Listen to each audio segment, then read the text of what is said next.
আসসালামু আলাইকুম। ম্যাথ হ্যাজার্ডের পক্ষ থেকে আজকের এই নবম দশম শ্রেণীর সাধারণ গণিত ক্লাসে সবাইকে স্বাগতম। আজকে নবম দশম শ্রেণীর সাধারণ গণিতের যে অধ্যায়টি নিয়ে আলোচনা করব সেটি হচ্ছে সেট ও ফাংশন। সেট কি? সেট কি? সেট হলো বাস্তব বা চিন্তা জগতের সুসংজ্ঞায়িত বস্তুর সমাবেশ। অর্থাৎ যদি এক মার্কের প্রশ্ন আসবে সেট কাকে বলে, সেট হলো বাস্তব বা চিন্তা জগতের সুসংজ্ঞায়িত বস্তুর সমাবেশ।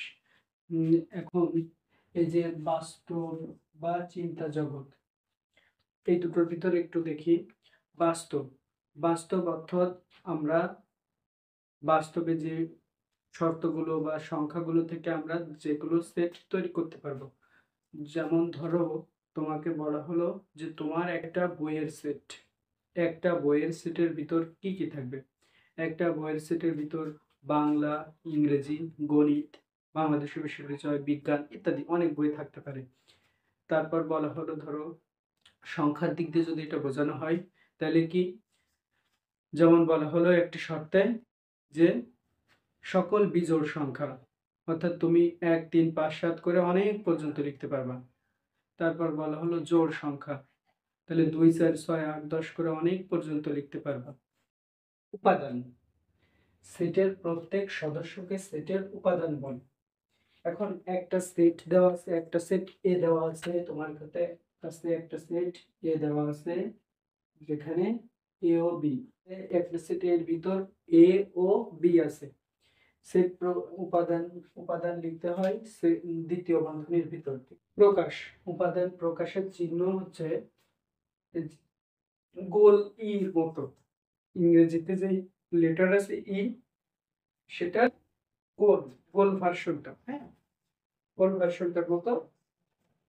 এর নাম আছে বিলংস টু। আর যেখানে থাকবে ই এরকম, এটা আছে does not belongs to, does not belongs to. অর্থাৎ আমরা যদি কোনো একটা সেটকে এভাবে প্রকাশ করি তাহলে এটাকে আমরা কি পড়তে পারি, এটাকে পড়তে পারবো এ বিলংস টু বি, অর্থাৎ এ হচ্ছে বি এর উপাদান, এ হচ্ছে বি এর উপাদান। আরেকভাবে বলা যায় বি এর উপাদান হচ্ছে এ, দুটোর মানে এক।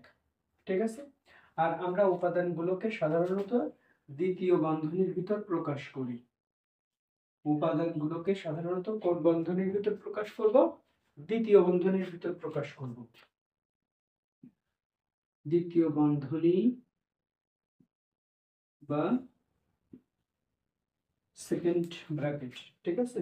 দ্বিতীয় বন্ধনীর ভিতর আমরা সেটের উপাদানগুলোকে প্রকাশ করে থাকি। এখন সেটকে দুই ভাবে প্রকাশ করা যায়, তালিকা পদ্ধতি, দুই সেট গঠন পদ্ধতি। সেট প্রকাশের পদ্ধতি, সেট দুই ভাবে প্রকাশ করা যায়। এক নম্বর হচ্ছে তালিকা পদ্ধতি, দুই নম্বর হচ্ছে সেট গঠন পদ্ধতি। এখন আমরা দেখব তালিকা পদ্ধতি। তালিকা পদ্ধতি যে পদ্ধতিতে সুনির্দিষ্টভাবে একটি সেটের উপাদানগুলো দ্বিতীয় বন্ধনীর ভিতর আবদ্ধ করা যায়, সুনির্দিষ্টভাবে তুমি সাজাইতে পারবা, সেটা হচ্ছে তালিকা পদ্ধতি। এখানে কেমন বলা যায়, আমি যদি বলি যে আমি ফুল জাতীয় কিছু বললাম, তাহলে সেখানে আমি কি বলতে পারি? গাঁদা, গোলাপ, জবা। গাঁদা, গোলাপ, জবা। আমি যদি বলি একটা সেট ধরলাম ফুল, তাহলে আমি যদি একে সাজাই তাহলে কি লিখতে পারবো? দ্বিতীয় বন্ধনীর ভিতর, যেটা আমরা একটু আগে শিখে আসছি, দ্বিতীয় বন্ধনীর ভিতর উপাদানগুলো কমা আকারে লিখতে লিখতে যাব। গাঁদা, গোলাপ, জবা। আমি একটা তালিকা আকারে লিখে দিছি। আমি এখানে যদি একটা সেট ধরি এ, যেখানে আমরা এটাকে সংখ্যা দ্বারা প্রকাশ করতেছি, তাহলে মানে এ সেটকে আমরা সংখ্যার মাধ্যমে প্রকাশ করতেছি, তাহলে আমরা কি লিখতে পারি? 1, 2, 3, 4, 5 এভাবে চলতে থাকবে। অর্থাৎ তালিকা পদ্ধতির মেইন ফ্যাক্টরটা হচ্ছে যে আমরা সেই সেটটাকে তালিকা আকারে সাজাতে পারবো। এখানে কোনো প্রকার শর্ত থাকবে না। এখানে যে সেট বলবে, যদি একটা ফুলের সেট বলে ফুল, এখানে যদি আমি বই লিখতাম তাহলে বাংলা, ইংরেজি, গণিত এভাবে লিখতে পারতাম। ঠিক আছে, এটা হচ্ছে মূলত তালিকা পদ্ধতি। এখন আমরা দেখব সেট গঠন পদ্ধতি। সেট গঠন পদ্ধতি, সেট গঠন পদ্ধতির ভিতর সুনির্দিষ্টভাবে কোনো উপাদান এরকম সজ্জিত থাকবে না, কোনো উপাদানই মূলত প্রায় থাকবে না। তাহলে এখানে কি থাকবে? সেট গঠন পদ্ধতির ভিতর একটা আমাদের শর্ত দেওয়া থাকবে। কি দেওয়া থাকবে? একটা শর্ত দেওয়া থাকবে, যেই শর্ত মেনটেন করে আমাদের হয় সংখ্যা, নাইলে একটা তোমার ইকুয়েশন দেওয়া থাকবে, যে ইকুয়েশন সলভ করে আমরা যে ফলাফলটা পাবো সেটাই হয়তো একটা সেট, এরকম থাকবে। অর্থাৎ এখানে হয় ইকুয়েশন দেওয়া থাকবে, না শর্ত দেওয়া থাকবে, বা এটাকে তো আলটিমেটলি বলাই যায় যে একটা শর্তই বলা যায় আর কি। ঠিক আছে, অর্থাৎ সেট গঠনের ভিতর সরাসরি এমন কোনো সংখ্যা বা কোনো বস্তুর সমাবেশ দেওয়া থাকবে না। এখানে কি দেওয়া থাকবে? এখানে একটা ইকুয়েশন বা শর্ত দেওয়া থাকবে। এখানে আবার একটা জিনিস জানা লাগবে, সেটা হচ্ছে এই চিহ্নটা আগে শিখে আসি আমরা।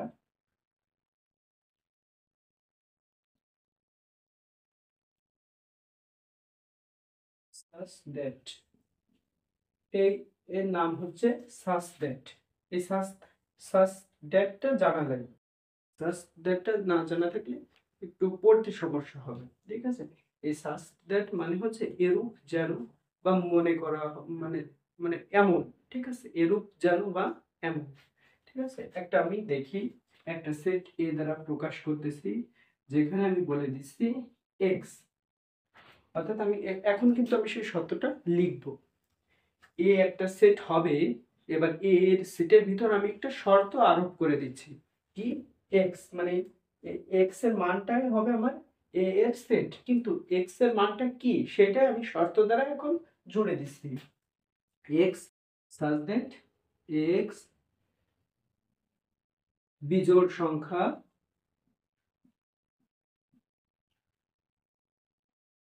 বিজোড় সংখ্যা 3 greater than x less than 10। আমি বললাম এ একটা সেট হবে এক্স এর উপাদানগুলো। এ একটা সেট হবে কি? এক্স এর উপাদানগুলো। এবার বলে দিচ্ছি সাজ দ্যাট এরূপ যেন এক্স হচ্ছে কি? এক্স হচ্ছে বিজোড় সংখ্যা হবে। কি হবে? এক্স, এক্স হবে বিজোড় সংখ্যা। লাস্টে দেখো সে শর্তটা আমি দিয়ে দিছি আবার, যে এক্স হচ্ছে বিজোড় সংখ্যা, ঠিক আছে, কিন্তু কত থেকে কত? এক্স এর মান হবে 3 থেকে বড় এবং 10 থেকে ছোট। অর্থাৎ এবার আমার ভেবে নিতে হবে 3 থেকে বড় কোন বিজোড় সংখ্যাগুলো আছে এবং 10 থেকে ছোট পর্যন্ত।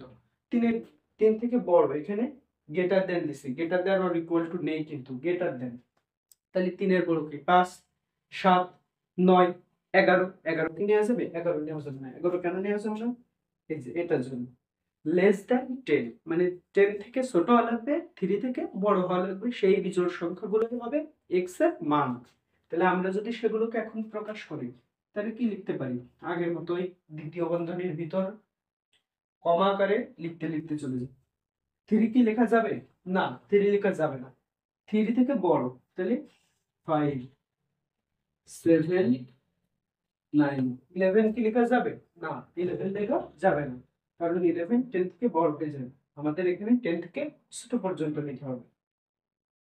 তাহলে সেট গঠন এরকম একটা শর্ত থেকে আমরা এই যে তালিকা পদ্ধতির মতো নিয়ে চলে আসতে পারছি। ঠিক আছে, এখন আমরা উদাহরণ 1 দেখব। উদাহরণে উদাহরণে কি বলেছে? একটা সেট যার উপাদান হচ্ছে 7, 7, 14, 21, 28। একে সেট গঠন পদ্ধতিতে প্রকাশ করতে বলছে। আমরা একটু আগেই শিখছি যে সেট গঠন পদ্ধতি হলো এমন একটা পদ্ধতি যেখানে সরাসরি এমন কোনো মান কি দেওয়া থাকে না। সেখানে কি দেওয়া থাকবে? সেখানে বলে দেবে যে এক্স একটা সেট, এ হচ্ছে এক্স, কিন্তু এক্স এরূপ হবে যেন, যে একটা শর্ত দেওয়া থাকবে। কি? একটা শর্ত মেনটেন করবে, তাই না? তাহলে আমাদের এই সংখ্যা থেকে সেই শর্তে চলে যেতে হবে এখন, তাই না? আমরা একটু আগে শিখছিলাম কি, একটা শর্ত আমি এখানে লিখছিলাম, সেই শর্ত থেকে একটা ফলাফল বের করে সেটাকে আমরা এরকম সংখ্যা আকারে লিখছিলাম। এখন সেই সংখ্যা আকারে দেওয়া আছে, সেই সংখ্যা থেকে আমাদের সেট গঠন অর্থাৎ সেই ইকুয়েশন বা শর্ত দিকে নিয়ে যেতে হবে। তাহলে আমরা দেখি এখানে কি লিখতে পারি। এ এর প্রত্যেকটি উপাদান, দেখো প্রত্যেকটি উপাদান 7 দ্বারা বিভাজ্য, 7 দ্বারা বিভাজ্য। অর্থাৎ এখানে দেখো 7 দ্বারা 7কে ভাগ করা যায়, 7 দ্বারা 14কে ভাগ করা যায়, 7 দ্বারা 21কে ভাগ করা যায়, 7 দ্বারা 28কে ভাগ করা যায়। আমরা আরো আগের ক্লাসে শিখে আসছি গুণনীয়ক গুণিতক কিন্তু শিখে আসছি। এখানে আমরা বলতে পারি না যে এ সেটটা হচ্ছে 7-এর গুণিতক, মানে 7-এর নামতা। গুণিতক মানে কি? নামতা পড়া। আমরা যদি 7-এর নামতা পড়ি যে 7 × 7, 7 × 2 = 14, 3 × 7 = 21, 4 × 7 = 28, তাই না? আমরা কিন্তু এই সেটটাকে যদি আমরা 7 দ্বারা প্রকাশ করতে চাই, 7 দ্বারা প্রকাশ করলে আমি বোঝাচ্ছি, এই সেটটাকে যদি আমরা 7 দ্বারা লিখতে চাই তাহলে আমরা কি এখানে লিখতে পারি না এই সেটটা হচ্ছে 7-এর গুণিতক। তাহলে আমরা যদি বলে দিই এই সেটটা হচ্ছে x, এবার x এর উপর আমাদের শর্ত আরোপ করা লাগবে। কি শর্ত আরোপ করা লাগবে? x হচ্ছে 7-এর গুণিতক। x হচ্ছে কি? 7-এর গুণিতক। কোন পর্যন্ত গুণিতক? 28 পর্যন্ত। কোন পর্যন্ত? 28 পর্যন্ত। কোথা থেকে শুরু? শূন্যের উপর থেকে শুরু, বা তুমি 7 থেকেও শুরু বলতে পারো। তাহলে আমরা এই সেটটাকে প্রকাশ করার প্রথম বলেছিলাম যে সেট গঠন পদ্ধতিতে প্রথম একটা জিনিসই মাথায় রাখা লাগবে, সেটা হচ্ছে সেট গঠনে একটা ইকুয়েশন বা শর্ত আসবে। সেই শর্তটা বানাতে পারলে আমাদের সেট গঠন হয়ে যাবে। তাহলে আমরা দেখি কি লিখতে পারি। এ দ্বিতীয় বন্ধনীর ভিতর আমি যদি লিখি এ হচ্ছে এক্স এর উপাদানগুলো। এবার এক্স এর উপর আমরা শর্ত আরোপ করতেছি কি? এক্স হচ্ছে এরূপ যেন such that এক্স 7 এর গুণিতক, গুণিতক কেমন গুণিতক? যা 0 থেকে বড় এবং 28 থেকে ছোট অথবা সমান। সমান। এখানে আরেকটা জিনিস লিখতে পারি, যা 7 এর সমান বা 7-এর থেকে বড় আর 28-এর সমান বা 28 থেকে ছোট। এটা লিখতে পারি না? অর্থাৎ এ দেখো এখানে দুটোর একটা লিখলেই হবে, ঠিক আছে? তাহলে এ এ সেটে ছিল, দেখো উপাদানগুলো দেওয়া ছিল, উপাদানগুলো থেকে আমরা কি সেট গঠন পদ্ধতিতে নিয়ে চলে আসছি। বুঝতে পারছি? এখন আমরা উদাহরণ 2 দেখব। উদাহরণ 2, উদাহরণ 2 কি দেওয়া আছে? বি একটা সেট। এটা কি কি সেটে দেওয়া আছে বলো দিনি? এটা আছে সেট গঠন পদ্ধতিতে দেওয়া আছে।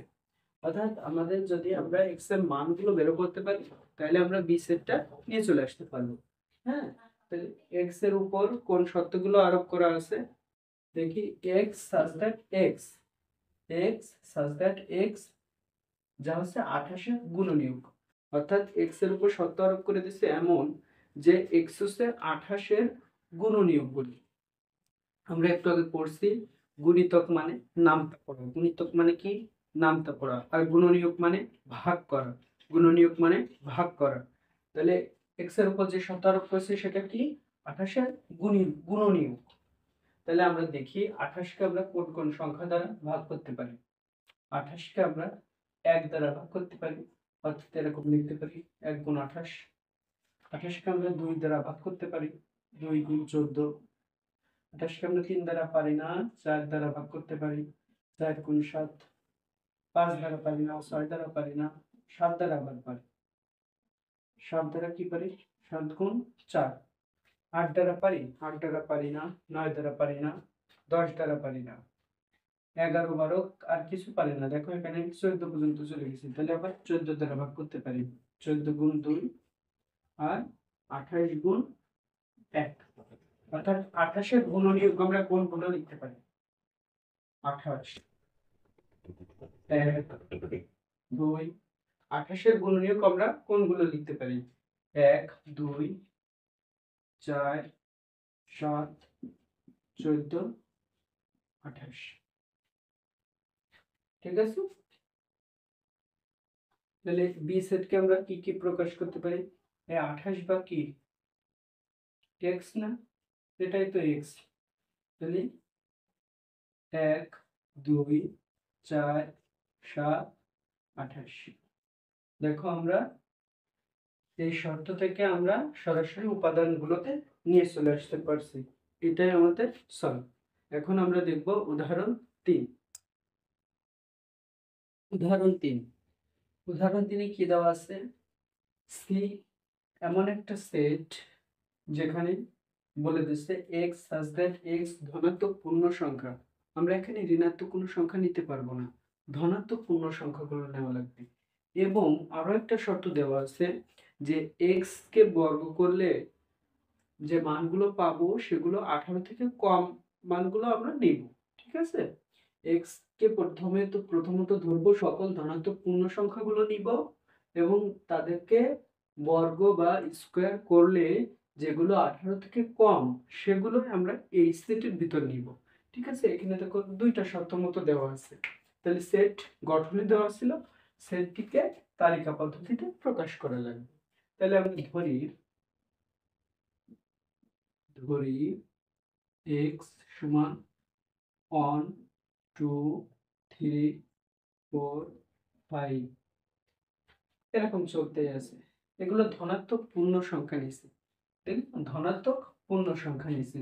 এখন যদি এই শর্তটা মেনটেন করাতে চাই তাহলে x স্কয়ার যদি আমরা লিখাতে চাই, x 1 হলে যখন x 1 তখন x স্কয়ার কত? 1। যখন x 2 তখন x স্কয়ার কত? 4। এগুলো কিন্তু আমাদের জানাই আছে আগে এই স্কয়ারের ব্যাপারটা। x 3 হলে x স্কয়ার 9, x 4 হলে x 16, x 5 হলে x স্কয়ার 25। ঠিক আছে, এখানে দেখো x এর সকল মান দেওয়া আছে, এখানে x স্কয়ারের সকল মান বের করেছি। এখন আমাদের শর্ত কি দেওয়া ছিল যে x স্কয়ারের মান 18 এর কম হবে, 18 এর কম হতে হবে। কিন্তু এটা 25, এটা কি 18 এর কম না বেশি? 18 এর বেশি, তাহলে আমরা এইটা নিতে পারবো না। এইটা বাদে যে মানগুলো আমরা এই যে পাচ্ছি 1 4 9 16, 1 4 9 16 এগুলোই হচ্ছে আমাদের সি সেটের উপাদানকে সিদ্ধ করে। এই শর্ত সি সেটের উপাদান হবে কারণ এটা এই শর্তটা ফিল আপ করতেছে, তাই না? তাহলে আমরা লিখতে পারি, তবে আমরা এখন লিখতে পারি এই মানগুলো পাচ্ছি কাদের থেকে? এগুলো থেকে পাচ্ছি। তাহলে এগুলো হচ্ছে সি সেটের উপাদান। C set 1 2 3 4। এখানে 5 কিন্তু নিতে পারবো না কারণ 5 এর বর্গ করলে 25 হয়ে যায়। ঠিক আছে, তাহলে এটাই হচ্ছে আমাদের উদাহরণ 3।